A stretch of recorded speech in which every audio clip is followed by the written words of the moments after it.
Today I'm bringing you the best FLOOWANDEREEZE deck profile for the October 2023 competitive Yu-Gi-Oh format. What's up, Ocean? You got Matt here, and welcome back to another competitive Yu-Gi-Oh video. You know, you guys have been asking me for a deck profile on FLOOWANDEREEZE for months, and now, thanks to the Megatons and a few good trades at locals, I can finally reveal my preferred way to play FLOOWANDEREEZE.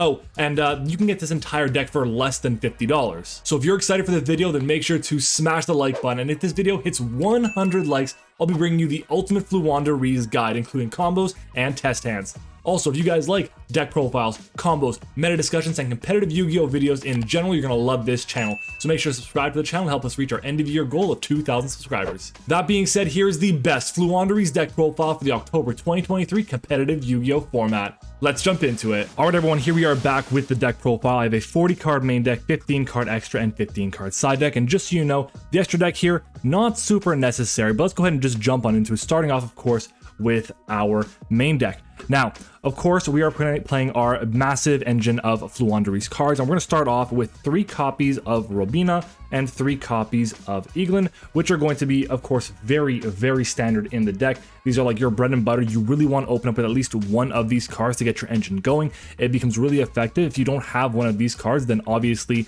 it hurts a lot, and you also want to make sure you're protecting these cards. Essentially, these cards on normal summon let you search for either a level 4 or lower FLOOWANDEREEZE, or Winged Beast monster, I should say, or a level 7 or higher Winged Beast monster, and then allow you to perform another normal summon right after that, which just gets your engine going from there. Very good, very strong, just you gotta protect them, which a lot of the deck does happen to do. We then are also playing the 1 copy of Stree and the 1 copy of Tokan. Now, I debated bumping up Tokan to 2, but I really felt comfortable with having them at 1 copy apiece. Basically, Stree on normal summon will allow us to banish a card in our graveyard, or in the graveyard, I should say, which is really good because there's a certain card in our deck that does not want to have any cards in the graveyard at all for it to work its magic, so we have to make sure we are being very careful with that. Then we also have FLOOWANDEREEZE and Tokan, which on normal summon allows us to target a banished card and add it to our hand, which is again very good to recur our resources, since when the FLOOWANDEREEZE cards leave the field, they get banished automatically. So you can recur the resources that way pretty easily, especially if they've already been recurred back once that turn, I should say. We then have 2 copies of FLOOWANDEREEZE and MPen. MPen is your big boss monster of the deck. You definitely want to have the access to this, and you also, in my opinion, want to have access to FLOOWANDEREEZE and Snao. So MPen has a few really good effects. First off, when it is tribute summoned as a not once per turn, it's crazy this is not once per turn. When it's tribute summoned, you can just search for a FLOOWANDEREEZE spell and trap, which is insane, such a good effect. Also, while this card is on the field, while this tribute summon card is on the field, then the activated effects of your opponent's attack position special summon monsters just will not activate. They can't use them, which is amazing. And as a second effect, where when it battles, not once per turn, is once per battle, you can discard a card or banish a card, I believe it is, and then you can just reduce the opponent's attacking monster by half. And that's really good if your opponent tries to attack you multiple times with multiple monsters. You have multiple ways of protection. And then FLOOWANDEREEZE and Snao, similar effects here, where it has Infect when it's tribute summon, where you can conduct 3 normal summons that turn, but honestly, don't really recommend it. The main reason why you play Snao is so that you have the effect on your opponent's turn. You can banish a card and then Book of Moon all special summon monsters, which is really, really powerful. This is going to be your main monsters for your FLOOWANDEREEZE engine. You really want to have this. In my opinion, the only card I might adjust is Tokan to 2 and maybe even Snao to 0. But for right now, I've been very happy with the ratios in my testing. So let's go ahead and move on over to our spells and traps in the FLOOWANDEREEZE engine. I have done a really good job, I think, of making sure that I'm happy with my ratios for the spells and traps, and I am going to start off by just going off with the engine pieces. So that's what we have, starting with, of course, our 3 copies of FLOOWANDEREEZE and the Advent of Adventure. This card is incredible for the deck, but we also have 3 copies of FLOOWANDEREEZE and the Magnificent Map, and then FLOOWANDEREEZE and the Unexplored Winds, and finally the 1 copy of FLOOWANDEREEZE and the Dreaming Town. So I'm going to go over these cards individually. Basically, Advent of Adventure is so important because you have now a way to dodge effect negation. The effect of it, basically, the cost rather, is banishing a Winged Beast monster from your hand or face-up field. So if your opponent targets your Robina or your Eaglin with an Imperm or a Veiler, then you're able to get past that really easily. It's also great because it gains you life points, allowing you to help you win in time, which not a lot of decks have access to an immediate in-engine way to win in time. This card is also searchable off of something like the MPen, so if you don't have access to it right away and time is being called, you can still activate it during your main phase, which is obviously incredible. FLOOWANDEREEZE and Magnificent Map is great. It allows you to get a better extra consistency in the deck, get you additional normal summons in the deck, and also play on your opponent's turn, because when they normal summon, you can then normal summon as well, which is very strong. I have been playing this card at 2 copies for the longest time. Sometimes I even played it at 1 copy, but the ability to start playing on your opponent's turn is just so important in this deck. You really want to get the ball rolling because you have so many pieces of interaction that you can just activate and start snowballing with, that I feel like at 3 copies now, it just has to be played. It's a standard in my opinion. And then finally, the last spell card of the FLOOWANDEREEZE cards, we have 2 copies of Unexplored Winds. This is my favorite card in the FLOOWANDEREEZE engine. The fact that this card allows you to tribute your opponent's cards, not monsters, cards, the tribute summons of your level 7 or higher FLOOWANDEREEZE cards, or tribute summons I should say, it's so good. It can get over problematic floodgates and get over just annoying cards in general. The one card it can't really beat is going to be something like Mask of Restrict or something like Zombie World. So those cards are kind of annoying, but they aren't seeing too much play right now because FLOOWANDEREEZE, while it did recently win a YCS, it still is not considered one of the absolute top of the meta decks. I think it's still right now about tier 2, maybe tier 1.5. In general, this card is absolutely incredible. The fact that you contribute over those cards gets you out of some really sticky situations. So for that reason, I do feel that definitely you want to see this card on your field as many times as possible. Then we have FLOOWANDEREEZE and Dreaming Town, essentially giving you, again, another ability to play on your opponent's turn, which is going to be the main thing. It does have a second effect when you tribute summon a level 7 or higher monster while this card's in your graveyard. You can just banish this card and change all your opponent's monsters to face down defense position, so you're Book of Mooning again. Basically, this deck is able to Book of Moon a lot, which was very effective last format against Kashtira, but it also going to have a lot of applications this format against something like Unchained. So I do think that, again, this specific deck here with these ratios, the 3, 3, 2, and 1, is very strong here, and that's going to be it for our FLOOWANDEREEZE cards. We do have a couple of FLOOWANDEREEZE cards that are, or adjacent to FLOOWANDEREEZE cards that are played in every single deck, but you're not really calling them FLOOWANDEREEZE cards because they're names. So starting off with our one-ofs, we have the 1 copy of Rise of the Mega Monarch, we have the 1 copy of Mist Valley Apex Avion, and we have the 1 copy of DD Crow. So the reason we play these is because they're all searchable off of the effects of our Eaglin or of our Robina. So Rise of the Mega Monarch and Mist Valley Apex Avion are great. The fact that you get to have the multiple returns to the hand of, or into the deck I should say, of Ryza is so damn good. The Mist Valley Apex Avion is a recurring Omni-Negate, which is absolutely insane, and the fact that you have ways to normal summon it out on your turn and then again on your opponent's turn means so much. Just getting access to this card multiple times throughout a turn is really strong, and that's why I do believe that it should be being played in pretty much every strategy, and I think that's why it is being played in every strategy right now. We do also have the 1 copy of DD Crow. This was pretty standard a while ago, and it kind of lost favor a bit, but I do think that it's pretty much mandatory now. And the reason why I think it's pretty much mandatory is because we're in a format right now where DD Crow is better than Bestials. The fact that you can banish the copy of Shyama from your opponent's graveyard, the fact that you can banish the Labyrinth trap cards from your opponent's graveyard as they have no materials to activate them. It's great to have a way to just annoy your opponent, and I think DD Crow does that really well, especially because we're having a lot of decks that just aren't playing lighter dark monsters, or the lighter dark monsters aren't the ones that are really needing to be sent to the graveyard. So I do find, again, these 3 cards are mandatory. I would honestly bump up DD Crow to more than 1 if I had the space in the extra deck, or in the deck rather. It is pretty tight though. But again, all these cards here in my opinion are mandatory.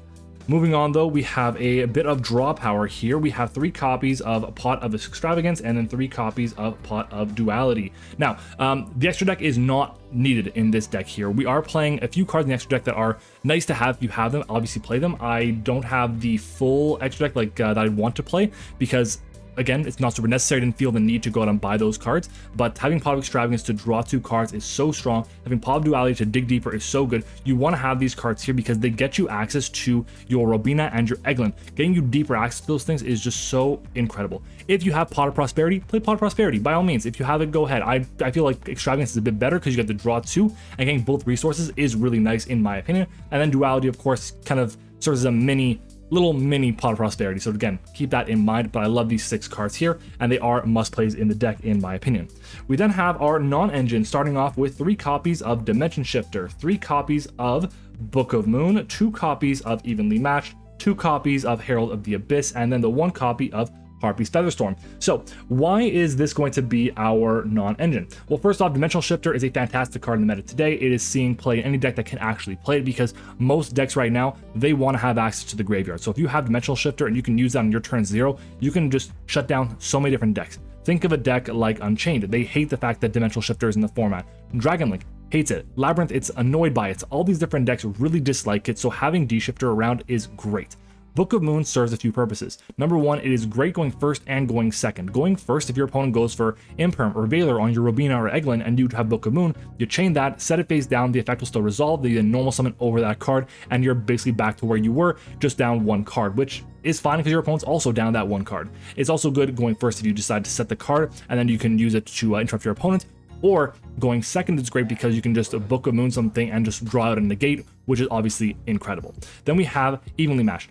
I have Evenly Matched 2 copies here because I want to have an out to something like Labyrinth going first, or Labyrinth when they go first, and other decks that just were really annoyed by Evenly Matched and just wear out and bait out a bunch of negates. So Evenly I felt was one of the better options to do that. I have the 3rd copy in the side deck, which you guys will see shortly, but I do think that right now 2 copies of Evenly in the main as our main going second card is a really solid option. We then have 2 copies of Herald of the Abyss. I want to have an out for Purely.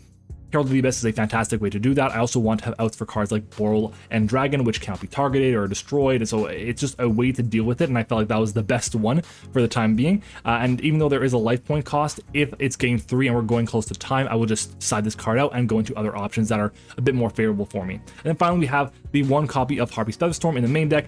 Now, this is the one card that was actually delaying this this deck profile for the longest time, because I just, for the life of me, could not find affordable copies of this card. I didn't want to spend $7 a copy, $8 a copy, which is all I was finding, but I managed to get my hands on, I think it was 3 of these for, a place of these for $13 Canadian, which is an absolute steal. I love that, so super happy with that. And Harpy's Featherstorm is a must play in the deck. You would love to draw it if you can. That's why we have it at 1 copy in the main deck, but in the side deck you definitely want to see us going first because it can just auto win pretty much any matchup right away. It is an absolutely fantastic card to just shut down any monster your opponent would have.